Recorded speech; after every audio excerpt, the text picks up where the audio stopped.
The movie opens with a view of the New York skyline, stating that this city's background noise averages over 90 decibels. This is equal to the sound of constant human screams. The scene then cuts to a nursing home, where we meet a young woman named Sam. She has been diagnosed with terminal cancer, which is now in its final stage.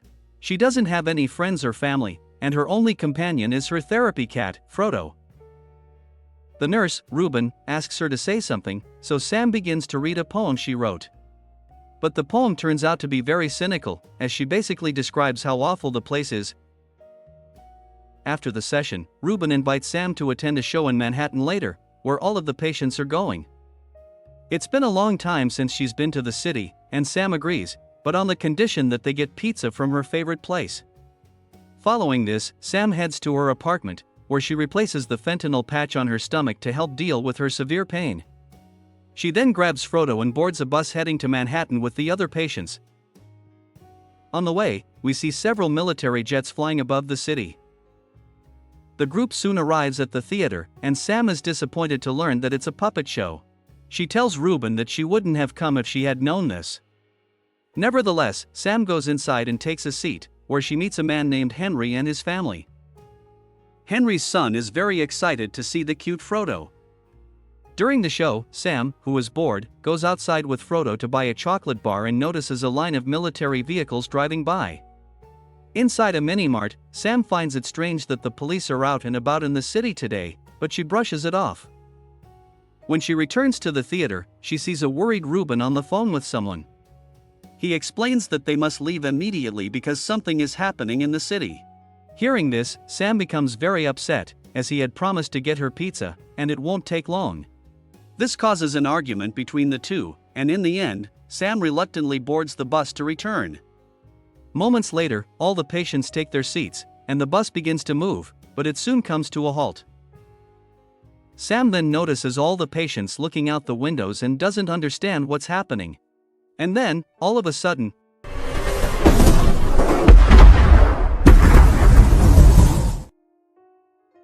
some strange objects fall from the sky and crash into the city, causing a huge explosion in the area.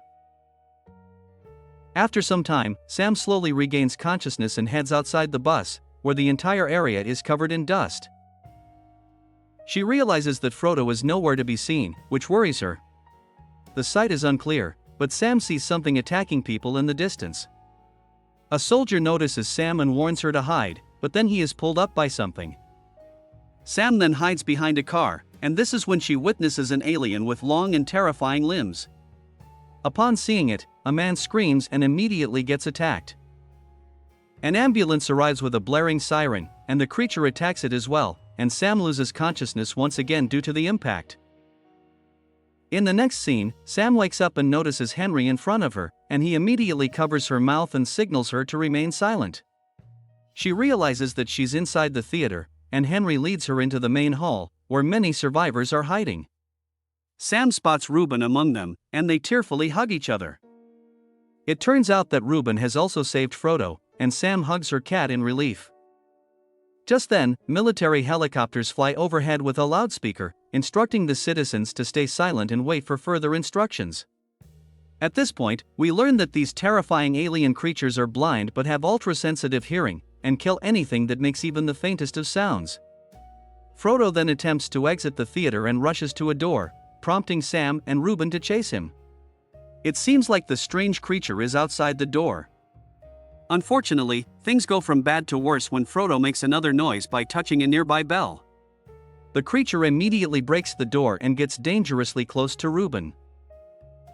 He is about to be killed, but at the last moment, the helicopter flies nearby and makes another loud sound, which prompts the alien to immediately leave the theater and follow the noise.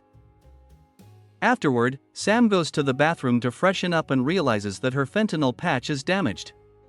Shortly after, the survivors hear a loud explosion outside. They go to the rooftop to investigate and discover that the army has bombed the Manhattan Bridge to prevent the aliens from leaving the city. Upon witnessing this, a man begins to scream in panic, declaring that they're all trapped with no way to leave. Henry covers his mouth, but the man continues to scream. As a result, Henry accidentally snaps his neck, killing him on the spot.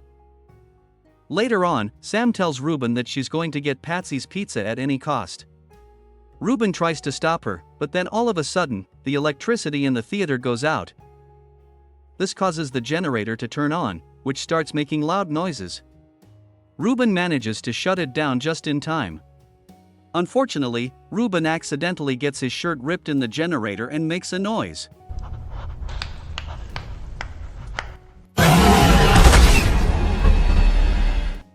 An alien immediately kills Ruben, while Sam watches the entire scene in horror.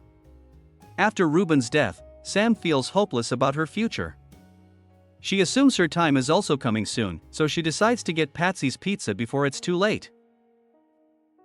The next day, she takes Frodo and leaves the theater on her own. Here Sam notices that the alien creatures have completely wrecked the city.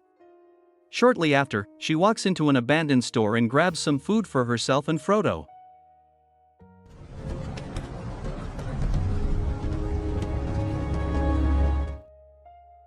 As they sit near a fountain to eat, Sam notices two siblings staring at her.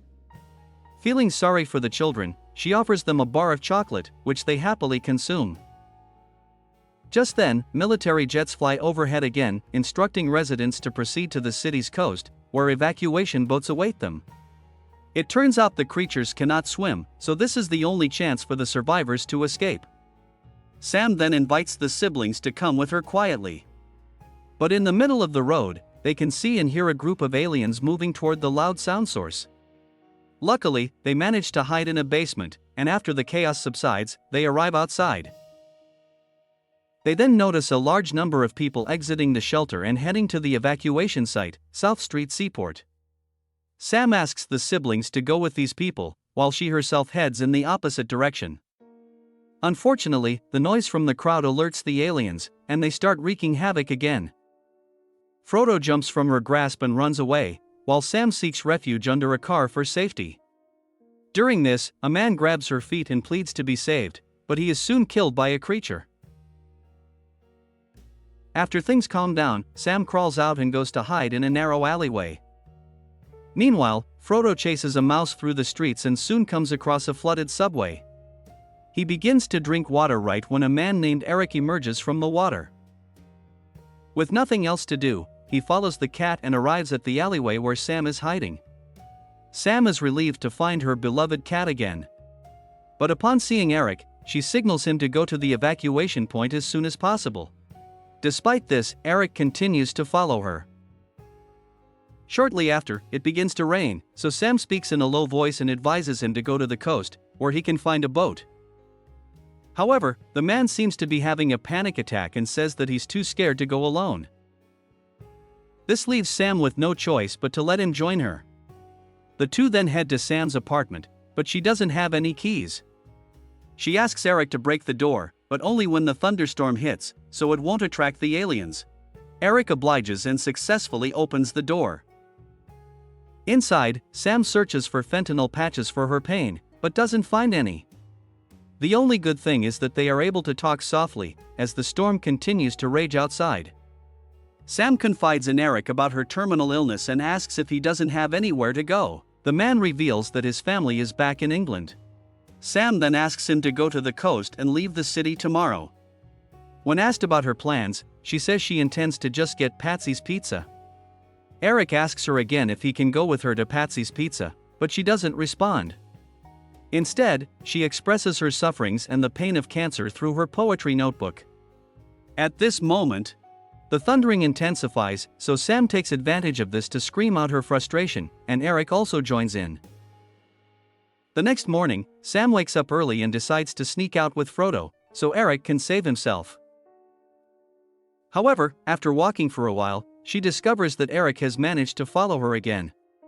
He then hands her the poetry notebook that she left behind in the apartment. Sam is puzzled by his stubbornness. Just then, she accidentally drops her notebook, which quickly attracts the attention of the aliens. The trio then rushes into a building to take cover. Unfortunately, an object is stuck in the revolving door, preventing it from opening.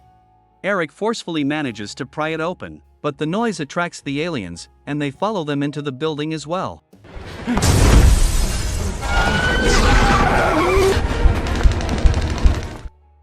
As more creatures arrive, the trio runs away while continuing to be pursued. Outside, Eric throws a rock at a car, which sets off the alarm. This noise distracts the aliens and allows them to safely enter a flooded subway station. Eric and Sam breathe a sigh of relief, believing they are now safe. But as they descend the escalator, they discover that a massive monster is slowly approaching them. Seeing this, they quietly make their way through the flooded tunnel, which gradually deepens more and more. Eric soon starts to panic when they see there's an alien at the top of the tunnel, but Sam urges him to calm down. Unfortunately, Eric lets out a faint cry that alerts the creature. It immediately moves to attack them, but the trio dives into the deep water, and the alien ends up drowning before it can catch them. Afterward, they begin climbing up from the tunnel and arrive at a church. Here, Sam begins to feel very sick and gasps in pain. Eric then asks her what medicines she needs and sets out to find them. After walking around the city, he reaches a nearby pharmacy, where he manages to find some fentanyl patches. He is startled by someone's presence there, but it turns out to be just Frodo.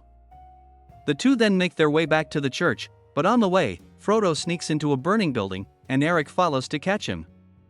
Unfortunately for them, there's an alien there, and the building turns out to be the alien's nest. Frodo casually climbs onto a metal beam, and Eric also has to climb to retrieve him. The alien then makes a strange noise to summon its group. From there, Eric discovers a group of creatures led by a larger one feeding on the remains of an organic, egg-like pod. The large creature almost discovers Eric and gets very close, but he freezes and even stops breathing to avoid being detected. After the aliens finally leave, he quietly grabs Frodo and flees from there. Soon after, Eric returns to the church and helps Sam in applying the fentanyl patches. This somewhat relieves her pain and improves her condition. Afterward, Sam tells Eric about her father, who used to take her to Patsy's Pizza in the city. This is why she desperately wants to go there one last time before she dies. Sam also reveals that her father passed away, just like she is about to, but Eric reassures her that she won't pass away until they get that pizza. The next day, they continue their journey and finally arrive at Patsy's Pizza. But sadly, the place is completely destroyed, with nothing inside. Sam is heartbroken by the sight, so Eric offers her some comfort and takes her to another place. Shortly after, they arrive at a jazz club, and Eric asks Sam to wait for him. He then goes outside for a moment, leaving Sam alone. It turns out that he searches for leftover pizza in nearby restaurants, which he brings back to Sam, writing Patsy's on the cardboard box. Sam is moved by his actions, and the two begin eating the pizza alongside Frodo. After finishing the meal, they head outside and see a boat searching for any survivors. Sam then removes the yellow cardigan she has been wearing throughout the movie and gives it to Eric, and he puts it on without any questions. At this point, they decide to make their way toward the coast and move quietly to escape. However, they can see that the area is surrounded by creatures, waiting for any signs of humans. Seeing this, Eric once again begins to experience a panic attack, but Sam calms him down and asks him to breathe. She then hands him her beloved cat and urges him to run. Eric realizes that she intends to stay behind. But Sam immediately picks up a wrench from nearby and hits the car windows, heading in the opposite direction. This triggers the alarms, which attract the attention of the aliens, causing them to come after her. In the meantime, Henry, who is on one of the boats, sees the commotion and orders the boat to be stopped. Eric eventually gathers his courage and starts running toward the coast. But the sound of the can clattering soon attracts the aliens, who begin to pursue him. Upon noticing this, Eric runs as fast as he can towards the water. One of the aliens almost manages to grab him, but at the last moment, he leaps into the water, saving both himself and Frodo. He slowly swims to the boat, where Henry helps him get on, while Sam watches him and Frodo in relief from a distance. Later, Sam cries while looking at a picture of her late father, in which he's wearing the same yellow cardigan. On the other hand, Eric finds a farewell letter in the cardigan pocket that was left by Sam. She asks him to look after Frodo and expresses her gratitude for his help. In the final scene, we see Sam walking through Manhattan's city streets alone, listening to music through her earphones. Sam then smiles as she unplugs her earphones. feeling good. Thus, we reached the end of this film. Thanks for watching. You can like this video to support us. Don't forget to subscribe for more content. See you in the next video. Goodbye.